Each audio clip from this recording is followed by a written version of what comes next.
You walk out to your garden in the middle of July.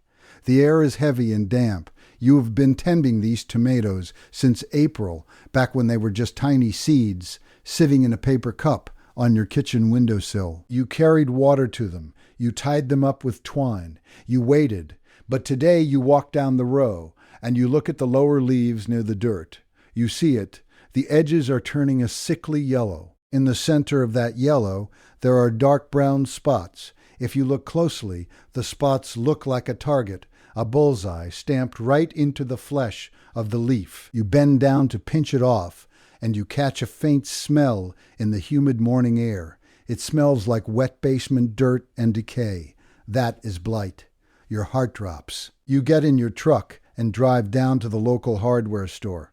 The man behind the counter nods, walks down the aisle, and hands you a heavy $20 bottle of bright blue chemical spray. You turn the bottle over in your hands. The warning label is printed in small black letters. It tells you to wash your hands with soap and warm water immediately after touching the plastic. Now I want you to sit with this. You are about to take that bottle home, mix it up, and spray a heavy metal directly onto the food you plan to put on your dinner table to feed your children. That does not sit right with a person. The old farmers who worked this dirt before the chemical factories existed did not have $20 to spend on a blue bottle. They used simple alkalinity to stop the rot in its tracks. From costs, about $2. You probably have it sitting in your pantry right now, and it works. My name is Levi Stoltzfus. I am Amish, and I farm in Lancaster County, Pennsylvania. Today we are walking the rows to talk about saving your harvest from the rot.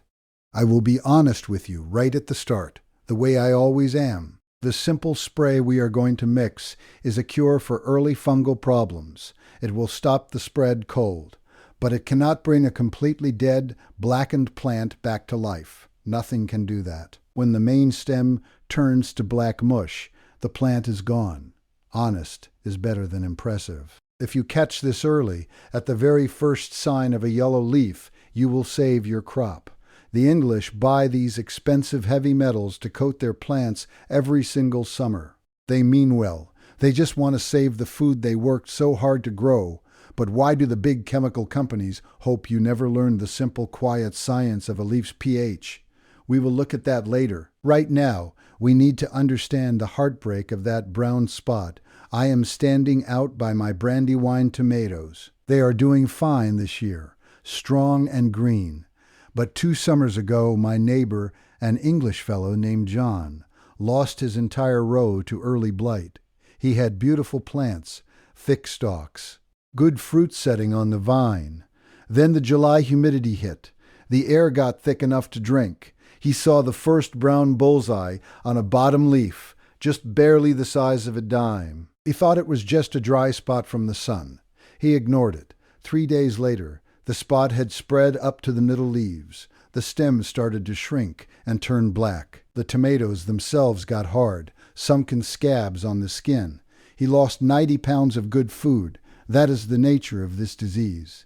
You see a small brown circle, and you think it is nothing. But if you hold that dying leaf up to the light and look right at the edge of the brown tissue, you are looking at a living, eating organism. It is moving fast. That is when people panic. They reach for the blue bottle because they want a quick answer. I understand that feeling. You put your sweat into the ground and you want to protect the food you grew. But that commercial spray relies heavily on copper. Copper is a heavy metal. It is not like a simple soap mixture or an old compost tea that naturally breaks down under the sun and the rain. Copper does not leave. You spray it on the leaves, and eventually the rain washes it down into your garden bed. You spray it again the next week, and more washes down. The environmental protection people have tracked what happens to these chemicals in the dirt. They have found that over a few seasons, all that copper accumulates right in the topsoil. A handful of good dirt should be full of life. It should be crawling with earthworms. Those worms are your unpaid farmhands. They keep the soil loose, and they leave behind castings that feed your roots. But heavy metals are highly toxic to earthworms. The copper builds up, and slowly poisons them, along with all the microscopic soil life that works day and night to break down old leaves into fertilizer. You might save your tomatoes this July, but you are slowly poisoning the dirt your grandchildren will need to plant in. That is a poor bargain to make. To stop the rot without using heavy metals, we first have to understand why the rot chose your plant. It did not happen by chance. Everything out here operates on rules. If you take a fresh, healthy tomato leaf and test its surface, you will find it is naturally slightly acidic. The agricultural extension offices have measured this over and over, and a healthy leaf usually sits right between a 6.0 and a 6.5 on the pH scale. 7 is perfectly neutral, like a glass of pure water, so a 6 is just leaning gently into the acid side. That slight acid is the natural, healthy state of a squash plant or a tomato vine. But that exact number is also the exact biological environment a fungal spore requires to wake up. I want you to step closer and really look at the structure of this plant. A tomato leaf is not smooth like an apple. It is covered in thousands of tiny, fine hairs. Those hairs catch the blowing dust, they catch pollen, and they catch fungal spores. The blight spores are everywhere. They blow in on the hot summer wind from fields 10 miles away. They overwinter in the dead brush you forgot to clear out last fall. Millions of them are drifting through your garden right now, completely invisible. When a blight spore lands on that hairy, slightly acidic leaf, it does not die. It recognizes the acid. It knows it has found a host. It is the perfect bed, but the spore is still asleep.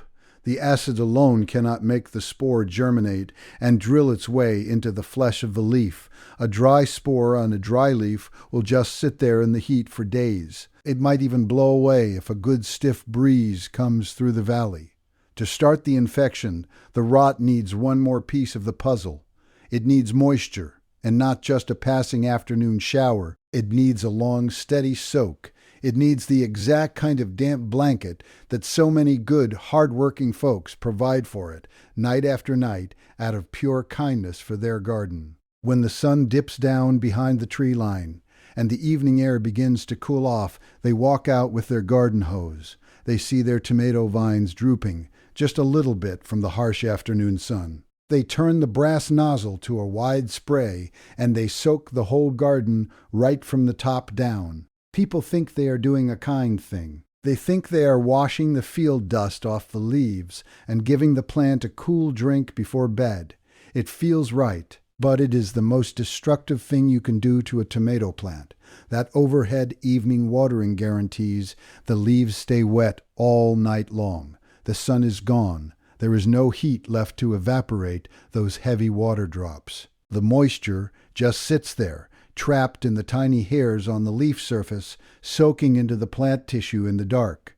The federal agriculture disease profiles tell us that fungal spores, like the ones that cause early blight, require 8 to 12 hours of continuous free moisture on the leaf surface to successfully germinate and drill into the plant. If you stand out in your garden and water from the top at 7 o'clock in the evening, those leaves are going to stay wet until the morning sun finally burns the dew off at 7 o'clock the next day.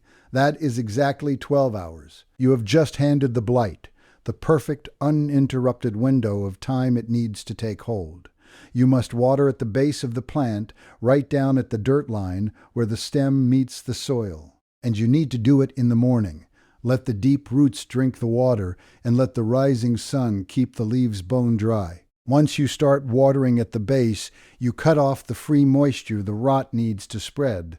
But if you already have yellowing leaves and brown spots showing up, simply keeping the leaves dry is no longer enough. The infection is already moving.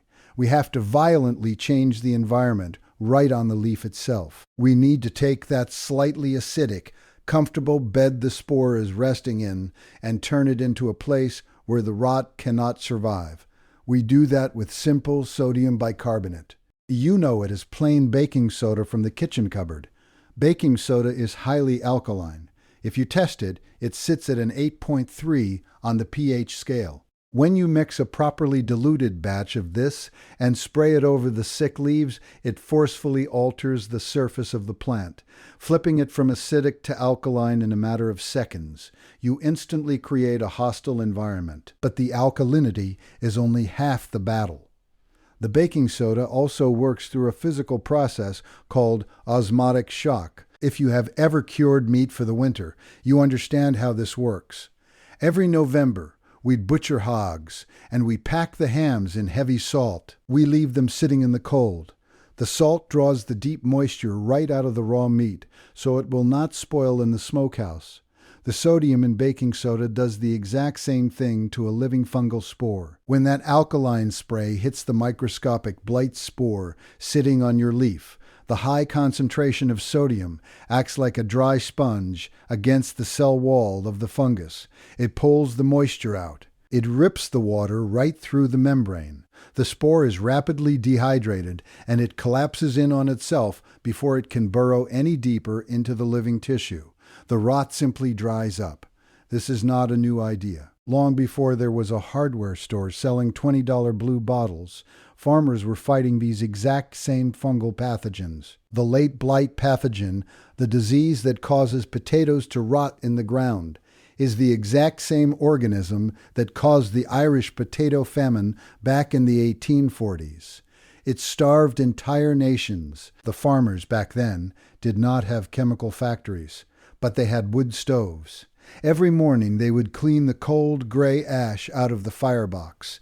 Wood ash, especially from hardwoods like oak and hickory, is highly alkaline. When the evening dew settled on their potato crop, those old-world farmers would walk the rows and dust the wet plants with handfuls of stove ash. The moisture held the ash to the leaves, and the strong alkalinity shocked the blight spores before they could take hold. It was a crude method, and it left the plants looking messy, but it kept the food alive. We are just taking that old wisdom and refining it into a clean, simple liquid. Stay with me, because we are going to mix this right now. Walk with me over to the woodshed.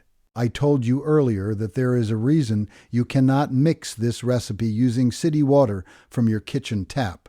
If you live in town, your water comes through pipes managed by the municipality. They treat that water with chlorine, chloramine, and fluoride to keep it safe for drinking. Often, they also adjust the pH of the town water so it does not rust the underground pipes. If you take that heavily treated city water and mix it with a delicate measure of baking soda, the municipal chemicals will react with your mixture. The chlorine fights the alkalinity. You end up with a cloudy bucket of water that will not do the job. You need rainwater, or you need well water. I use water straight from the barrel under the eaves of the barn roof. It is neutral, it is pure, and it will let the baking soda do its work without interference. While I am dipping this bucket into the rain barrel, I will mention that if you want to keep track of these old recipes so you do not forget them next planting season, there is a guide down in the description that you can print out for your home. Keep it out in the potting shed where you need it. Let us set this bucket up on the workbench and look at what this actually costs. You need 1 gallon of rainwater.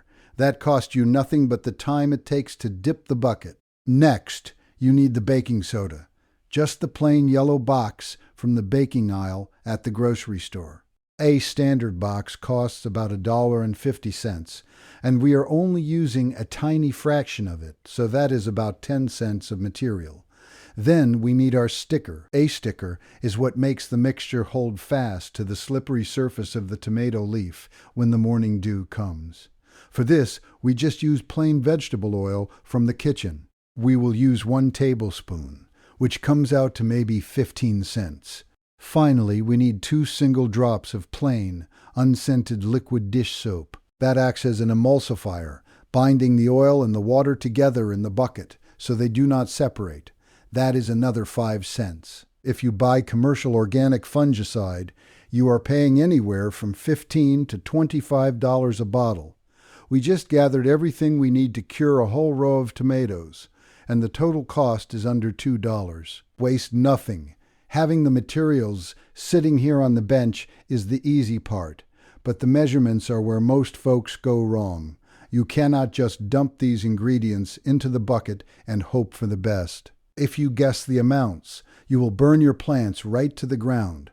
We have to measure this out exactly, using a strict rule the University Horticultural Extension folks proved years ago. They call it the 1% rule. Chardy, satiety word, this is the moment where an honest mistake will cost you your entire harvest. You must measure the baking soda exactly. We use exactly 1 level tablespoon of sodium bicarbonate per gallon of rainwater.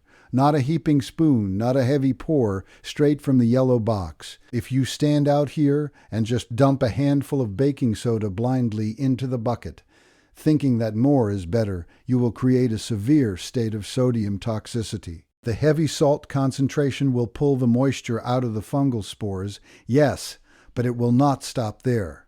It will keep pulling, right through the plant's own living cell walls. You will physically burn the leaves. By tomorrow morning, your green tomato vines will be scorched.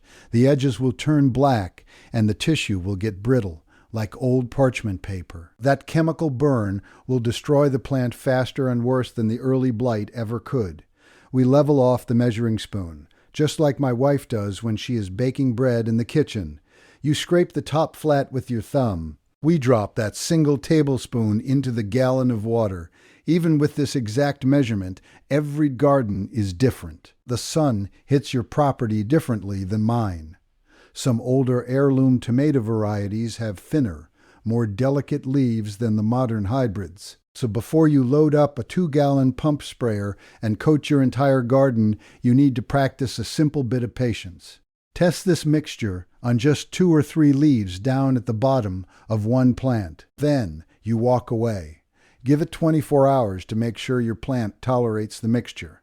If the leaf is still green and supple the next day, you are ready to treat the whole row. Now we measure the vegetable oil. 1 tablespoon. I pour it right onto the water. If you look down into the bucket, you will see the yellow oil immediately bead up. It floats right on the surface. Oil and water do not mix naturally. If we poured this directly into our hand sprayer right now, the first half of the tank would shoot out pure water, and the last few pumps would shoot out straight oil. That does not help us at all. We need that oil spread out.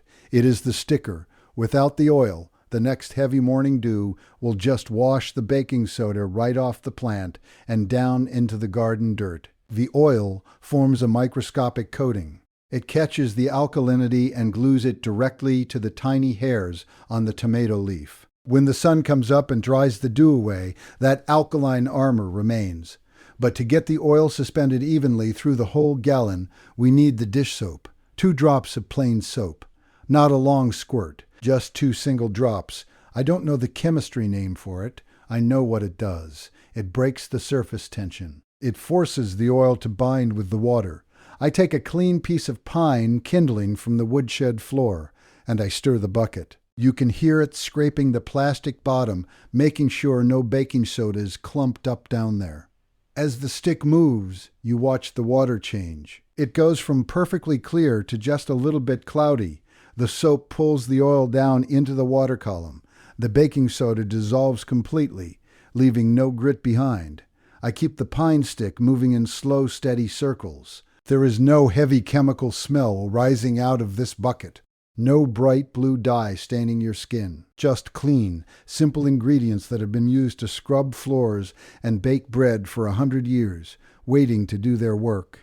You want to stir for a good full minute to make sure everything is completely unified. Once the water looks evenly milky, we pull the stick out. The mixture is ready. But you cannot simply carry this out to the garden and start spraying whenever you feel like it. The sun dictates how and when this goes onto the leaves. And if you get the timing wrong, you must apply this spray either in the early morning, while the air is still cool, or late in the evening when the sun has completely dropped behind the tree line. If you carry your sprayer out into the garden at high noon, the direct midday sun will hit the thin layer of oil and water resting on the plant. Those droplets will act like hundreds of tiny magnifying glasses. They will gather that intense overhead heat and physically burn the tissue right through the center of the leaf. Wait for the evening shade. Fill your pump sprayer. Pump up the handle until you have good pressure and start down at the base of the tomato vine. You want to sweep the wand back and forth to coat the top of the leaves, but you cannot stop there. The biggest mistake is only spraying what you can see from above. You must turn the brass nozzle upside down and spray the pale green underside of the leaves as well. That is where the breathing pores of the plant sit in the shade, and that is exactly where the highest concentration of fungal spores are hiding from the heat. Spray until the entire plant is dripping wet. You want to see the milky water running down the main stalks and dripping heavily off the lowest branches into the dirt. Now there is a hard truth about farming, and I will share the honest limits of this work. I told you this: mixture will cure early blight, stop powdery mildew, and halt fungal spread across your garden. And it will. But if you walk out to a plant that is already 90% black, where the main stem is mushy and rotting in your hand, this spray cannot save it. You cannot resurrect dead tissue. When a tomato vine reaches that stage of decay, you must make a hard choice. Pull it completely out of the ground, roots and all. Do not drop it in the dirt walkway between your rows. And whatever you do, do not throw it in your compost bin. A home compost pile does not get hot enough to destroy the blight. The spores will survive right through the freezing winter in the middle of your compost, and you will simply spread the disease to next year's garden when you lay down your fresh mulch. You must carry that dead plant away and burn it in a hot brush fire, or put it in a heavy black trash bag and send it away. The other limit is the weather itself. This alkaline armor is strong, and the vegetable oil holds it tight, but a heavy driving summer thunderstorm will eventually wash it clean off the plant. When the storm passes and the sky clears, you must go back to the woodshed, mix a fresh batch of rainwater and baking soda, and reapply it. At the start of our time together, I asked you a question. Why do the big chemical companies hope you never learn the simple science of a leaf's pH? It is because of exactly what is sitting right here in this bucket. The companies that sell you those heavy metal copper sprays rely on you believing that nature is too complicated for you to understand. They want you to feel overwhelmed.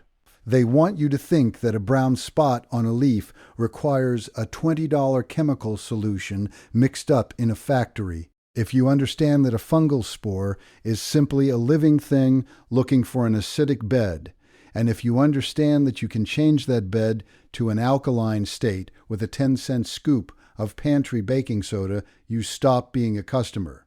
You take your garden back into your own hands. You fix the root of the problem, and you keep your soil pure. Tell me in the comments, what is the single hardest vegetable for you to grow in your area? I read every single one. Next time, we are going to look at a simple Amish trick to clear your slow drains forever without using chemical lye. Until then, keep your hands in the dirt, because the people who built this country with their hands knew things we are only just starting to remember.